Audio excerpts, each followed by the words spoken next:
sacrificed her plane to rescue others was besides the point. The fact that the Piranha mission had been a stunning success, averting war between China and India, mattered nothing to her, at least not now, not in the room lit only by hospital monitors. She should have saved her people. Her father would have. Her husband would have.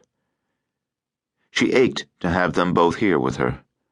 But her father, Colonel Tecumseh Dog Bastion, and her husband, Major Jeff Zen Stockard, had been called back to Dreamland to deal with problems brewing there. She was sentenced to sit in this bed until her injuries healed. "Damn drugs," she muttered again, reaching for the control at the side of the bed to raise it. What the hell had that stupid dream been about? She'd been taken down by a missile, not a Flighthawk. The Flighthawks were U.S. weapons, not Chinese.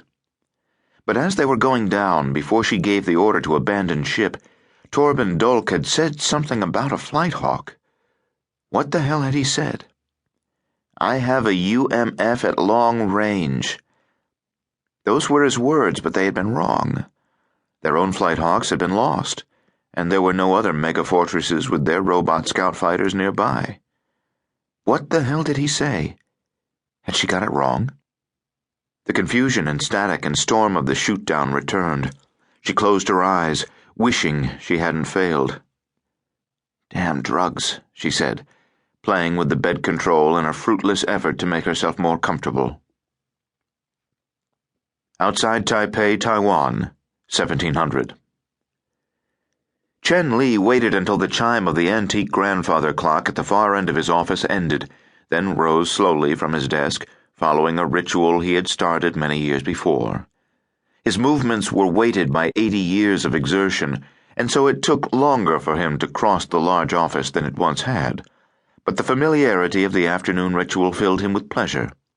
He had long ago realized that no matter how much wealth one had, and he had a great deal, the more important things, the things that gave life meaning and value, were less tangible. Family affection and respect, dreams and ambitions, ritual. Chen Li went to the chest at the right side of his large office and took the bottle from the top, carefully pouring 2 fingers' worth of scotch into the glass tumbler. He had developed a taste for single malt scotch as a young man during the last days of the war with the Communists, when he'd been sent to London as part of a delegation working to persuade the Western Allies that Mao must be stopped at all costs. The mission had been a failure. Worn out by the World War, the British couldn't stop their own empire from slipping through their fingers, let alone send an army to help Chiang Kai-shek and the rightful rulers of the great Chinese nation. Not even the Americans were willing to help them until the communist treachery was made obvious in Korea. Even then, the only assistance they would begrudgingly afford was to prevent the invasion of Taiwan by the mongrel bastards who had marched among the peasants pretending moral superiority when all along practicing opportunism. The tingle of scotch as he took his first sip reminded Chen Li of his bitterness, and he welcomed it wholeheartedly, for it was only by acknowledging the past that he could look toward the future. Much had changed in the nearly 50 years that had passed since his stay in London. Chen Li had left the government to become a man of business.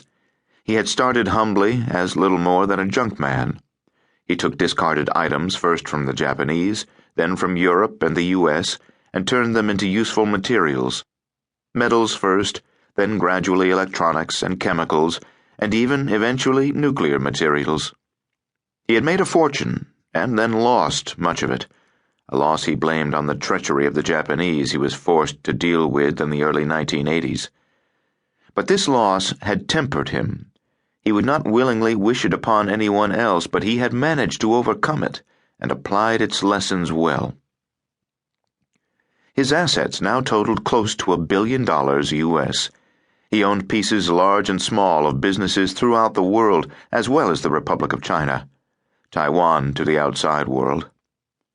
In fact, his wealth was so extensive he needed 2 of his 3 grandsons, his only son had died more than a decade before, to manage it.